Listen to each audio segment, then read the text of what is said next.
جناب محمد قیصر صاحب غوث نگر ہیں۔ یہ وہ خوش نصیب والد ہیں جن کے بچے محمد طاہر امین نے اس مدرسے سے قرآن کریم کو مکمل کیا۔ بہرحال اس مجلس کو عظیم نسبت حاصل ہے قرآن کریم سے،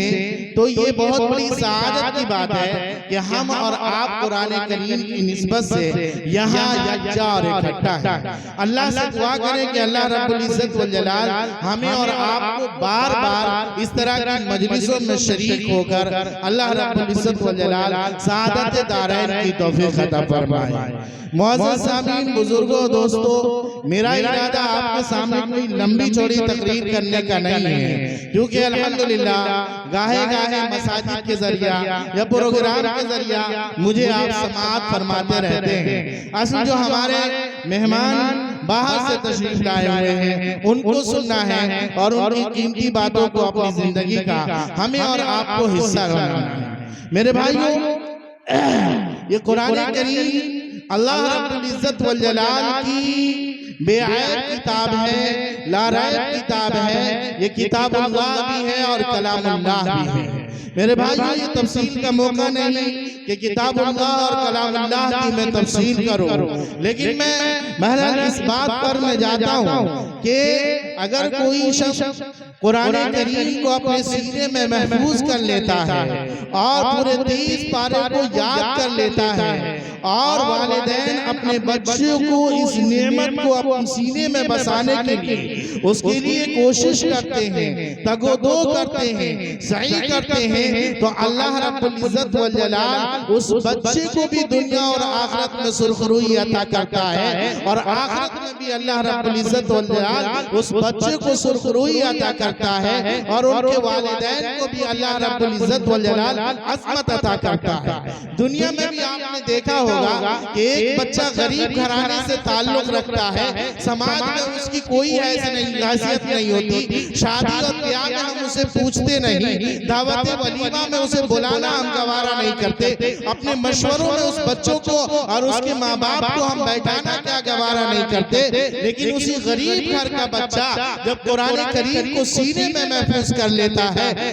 اور اس کے نام کے ساتھ حافظ کا نام لگ جاتا ہے، تو میرے بھائیوں، یہی وہ بچہ جو کل تک ہماری شادیوں میں شریک نہیں ہو سکتا تھا، ہماری خوشیوں کا حصہ نہیں بن سکتا تھا، ہمارے عقیقے اور ولیمے میں کیا ہے وہ شریک نہیں ہو سکتا تھا، اللہ رب العزت والجلال اسی حافظ قرآن کو وہ مقام عطا کرتا ہے کہ جب یہی اللہ کا بندہ قرآن کی عظمت کو سینے میں بسائے ہوئے جب مسجد میں جاتا ہے تو وہ لوگ جو کبھی اس کو اس کا حقدار نہیں سمجھتے تھے، اللہ رب العزت والجلال نے اسے وہ مقام عطا فرمایا کہ آج ڈاکٹر صاحب پیچھے رہیں گے، پروفیسر صاحب پیچھے رہیں گے، فلاں صاحب پیچھے رہیں گے، دنیا کے چاہے کتنے بڑے بھی اعلیٰ عہدیدار ہو جاؤ، اللہ فرماتا ہے کہ آج میرے اس عظیم بندے کو وہ عظمت عطا کی ہے کہ آج مصلی یعنی مقتدی وہ رہے گا اور زمانہ اس کا مقتدی رہے گا۔ تو میرے بھائیوں، اللہ رب العزت والجلال اس قرآن کی بدولت اس بچے کو یہ عظمت عطا فرماتا ہے کہ جسے ہمارے محلے اور سماج کے اندر بیٹھنے تک کا حق نہیں رہتا، اور راستے میں چلتا ہے جب وہ بچہ تو لوگ کیا فخر کے ساتھ کہتے ہیں کہ کتنا عظیم باپ ہوگا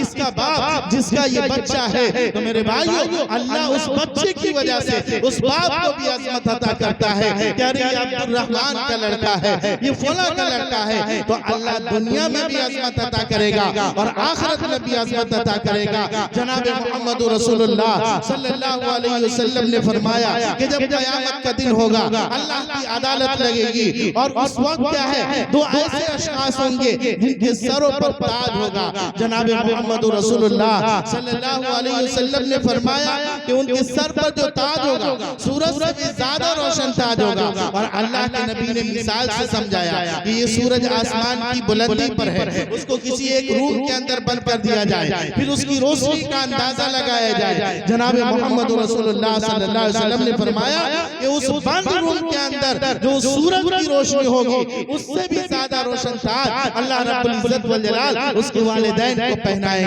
گے۔ تو میرے بھائیوں، بھائیوں جب اللہ انہیں اسٹیج پر بلا کر یہ عظمت عطا کرے گا، یہ عزت عطا کرے گا، یہ ایوارڈ عطا کرے گا، پوری دنیا کیا ہے اس طرف دیکھ رہی ہوگی، کوئی یہ پوچھے گا کہ کیا یہ کون ہے؟ نبی تو نہیں ہے، شہداء تو نہیں ہے، اولیاء تو نہیں ہے۔ فرمایا جائے کہ نہیں، نہ یہ نبی ہے، نہ یہ شہداء ہے، نہ یہ اولیاء ہے، نہ یہ اللہ کے کوئی محبوب ہے، بلکہ یہ وہ والدین ہیں جنہوں نے قرآن کی عظمت کو سمجھا اور اس کو کم نہیں سمجھا اور اپنے بچوں کو قرآن کریم کا حفظ کرایا، تو اللہ رب العزت والجلال نے ان کے والدین کو یہ عظمت عطا کیا، یہ مقام عطا کیا۔ میرے بھائیو سوال یہ ہے کہ بچوں نے حفظ کی، 24 گھنٹہ تک انہوں نے محنت کی اور اپنے آپ کو کھپایا اور کیا کہتے ہیں نہ جانے کتنی مشکلات کا سامنا کیا، تو اللہ رب العزت والجلال والدین کو یہ عظمت کیوں عطا کر رہا ہے؟ بچوں کو یہ عظمت ملنی چاہیے۔ تو میرے بھائیو علماء نے لکھا ہے کہ چونکہ ہمارے سماج میں حفاظ کی اتنی عزت نہیں ہوتی جتنے کی علماء کی عزت ہوتی ہے۔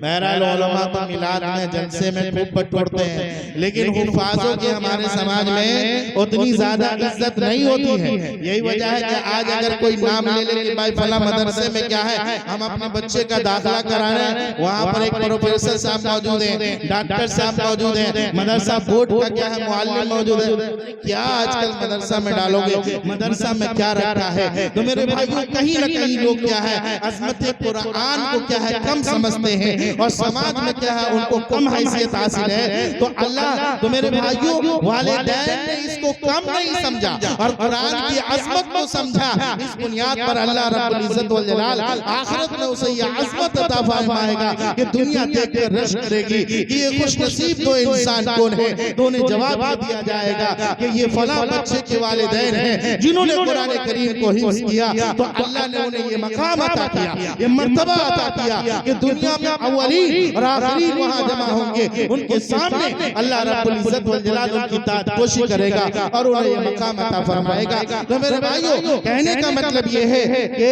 اللہ رب العزت والجلال کے کلام کی عظمت کو اگر ہم سمجھتے ہیں اور اپنے سینوں میں بس سے محفوظ کر لیتے ہیں اور اپنے بچوں کو سینوں میں محفوظ کرنے کی کوشش کرتے ہیں، تو اللہ ہمارے بچوں کو بھی دنیا میں عزت عطا فرماتا ہے اور آخرت میں بھی عطا فرماتا ہے، اور اللہ کیا ہے ان کے والدین اور ذمہ داروں کو بھی عظمت عطا فرمائے گا، مقام عطا فرمائے گا۔ اس لیے میرے عزیزوں مسلمانوں میں آپ سے اپیل کرتا ہوں، میں آپ سے گزارش کرتا ہوں کہ آج کے دور میں جہاں مدارس اور مکاتب اور مساجد کو مسمار کرنے کی سازشیں رچی جا رہی ہیں،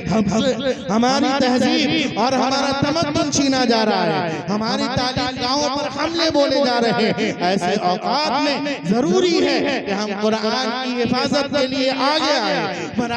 ان جگہوں کی حفاظت کے لیے جہاں قرآن کی حفاظت کی جاتی ہے، جہاں ترجمے کی حفاظت کی جاتی ہے، جہاں قرآن کے مطالب اور تفسیروں کی حفاظت کی جاتی ہے، ہم ان جگہوں کی حفاظت کے لیے ہم آگے بڑھیں، اپنے بچوں کو ان جگہوں میں داخلہ کرائیں تاکہ وہ قرآن کے الفاظ کی حفاظت کر سکے، قرآن کے ترجمے کی حفاظت کر سکے، قرآن کی تفسیر کی حفاظت کر سکے، قرآن کے احکام کی حفاظت کر سکے۔ میرے بھائیو یہ لمبی چوڑی تقریر کرنے کا میرا ارادہ نہیں ہے، اور دوسری بات جو ہے آپ کو پیغام دینا ہے وہ یہ ہے کہ میرے بھائیو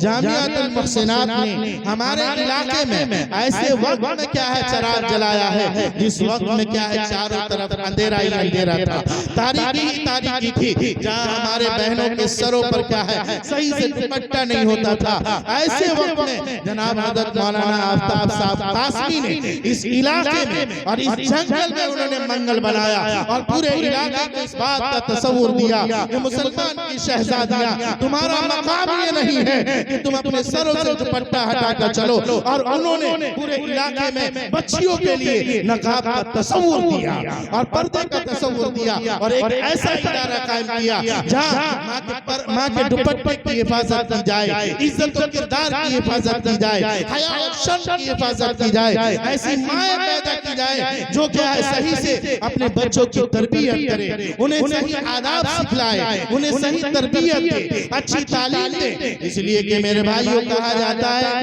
کہ ماں کی گود جو ہے یہ انسان کا پہلا مدرسہ ہے، جب بچہ ماں کے بدن سے آتا ہے تو سب سے پہلے ماں کی گود میں آتا ہے، اگر ماں کا گود جو پہلا مدرسہ ہے، اگر اسی میں دین نہ ہو، اسی میں دینداری نہ ہو، وہیں بچے کی تربیت اچھی نہ ہو، تو میرے بھائیوں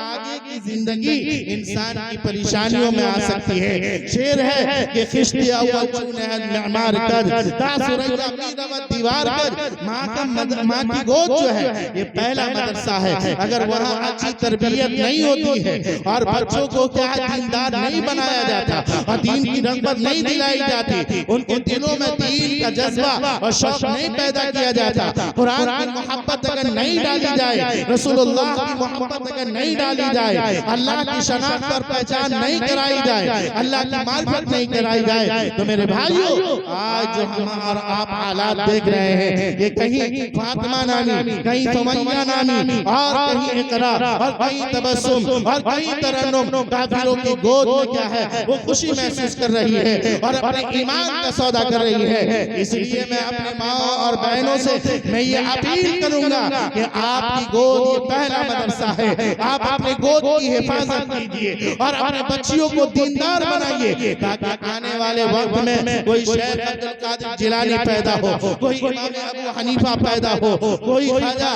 قطب الدین بختیار کاکی رحمت اللہ علیہ جیسی شخصیت پیدا ہو۔ میرے بھائیوں میں اس واقعہ میں اپنی ماں کے لیے سناتا ہوں۔ ایک بہت بڑے امام گزرے ہیں، امام ربیعۃ الرائے، ان کے ابا تھے، یہ جہاد میں جا رہے تھے۔ کہاں جا رہے تھے؟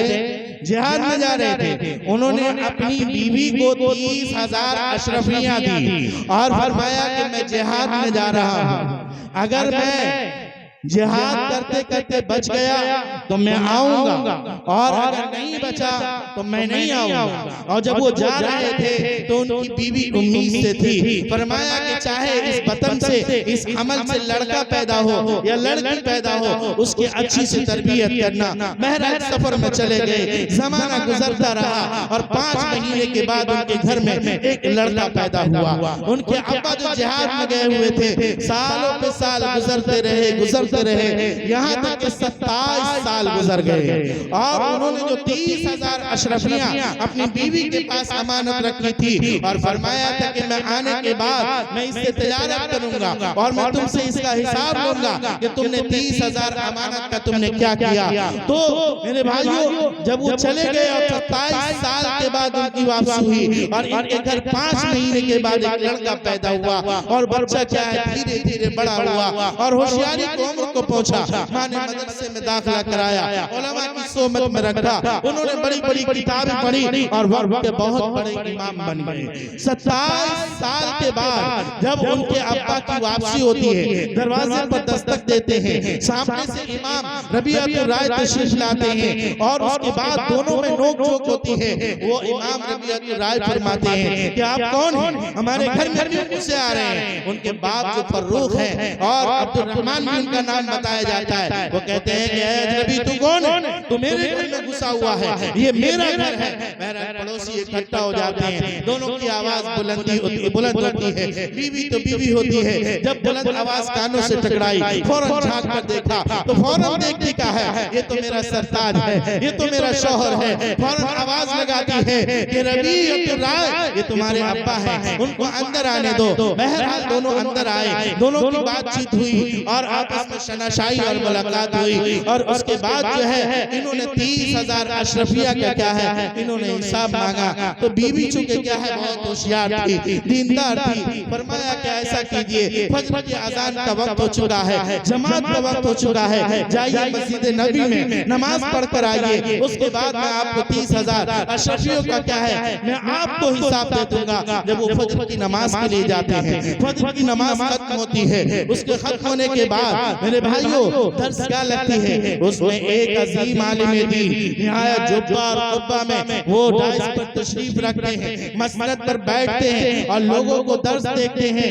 یہ عبد الرحمن جو ان کے ابا تھے امامت کیا ربیعۃ الرائے، ان کی تقریر کو سن کر وہ رو رہے ہیں اور تعجب میں ہے کہ یہ کتنا عظیم انسان ہے کہ آج کیا ہے دنیا اس کو غور سے سن رہی ہے، اتنی عظمت کی نگاہ سے دیکھ رہی ہے، اور لوگوں کی ٹک ٹک کی نظر اس کے زبان سے نکلنے والی باتوں پر کیا ہے پڑی ہوئی ہے، اور کان سے کیا ہے لوگ سن رہے ہیں۔ جب کیا ہے لوگوں سے یہ پوچھا کہ یہ کون ہے کہ جن کے سامنے اتنا بڑا مجمع ہے، لوگ عقیدت سے ان کے سامنے بیٹھے ہیں، تو فرمایا کہ ایسا لگتا ہے کہ تم مدینہ میں نہیں رہتے ہو، تم جانتے نہیں ہو کہ یہ سب سے بڑے امام ربیعۃ الرائے ہے۔ جب وہ سنا، اور تمہیں معلوم نہیں کہ ان کے ابا کا نام عبد الرحمن اور عرف کیا ہے فروخ ہے، جب وہ اس نے یہ سنا تو آنکھوں سے آنسو بہ گئے، اور خوشی کے آنسو نہ رکے، اور وہ خوشی میں مچلتا ہوا اپنے گھر آیا اور فرمایا کہ میں تم سے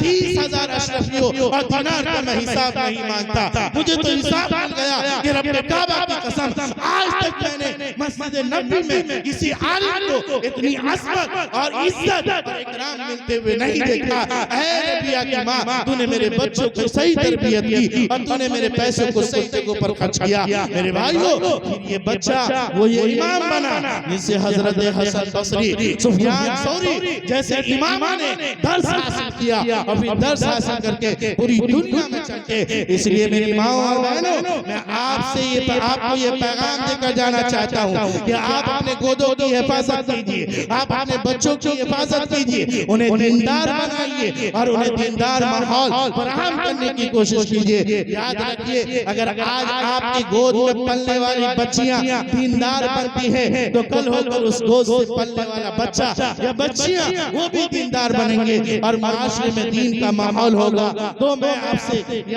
آخری اپیل کرنا چاہتا ہوں اپنی ماؤں سے کہ اپنے گود یعنی جو آپ کی دنیا بچوں کے لیے جو سب سے پہلا مدرسہ ہے، اس کی اگر آپ حفاظت کریں گے تو انشاءاللہ حضرت مولانا آفتاب جیسے اور ان جیسے بہت ساری ایسی شخصیات پیدا ہوں گی جو آپ کے بچوں کی مستقبل اور فیوچر کی حفاظت کے لیے ہزاروں جامعۃ المحسنات کا قیام عمل میں لائیں گے اور آپ کے بچوں کی حفاظت کریں گے۔ اور دوسری آخری بات جو ہے، تیسری اور آخری بات یہ ہے کہ میرے بھائیوں، صرف یہی نہیں کہ آپ اپنے بچوں کے ذریعہ سے اس مدرسے کا تعاون کیجیے، جس طرح سے آپ اپنا بچہ دے کر اس مدرسے کی آپ امداد کر رہے ہیں اور تعاون کر رہے ہیں، ضرورت اس بات کی ہے کہ اللہ نے اگر آپ کو نوازا ہے، اللہ نے اگر آپ کو عطا کیا ہے، اللہ نے آپ کو اگر دولت دی ہے، اللہ نے اگر آپ کو مالدار بنایا ہے، تو میرے بھائیوں میں آپ سے یہ اپیل کرنا چاہتا ہوں کہ حضرت مولانا آفتاب صاحب کو آپ آ کر یہ یقین دلا دیں کہ حضرت مولانا آفتاب صاحب آپ بالکل بے فکر رہیں، میں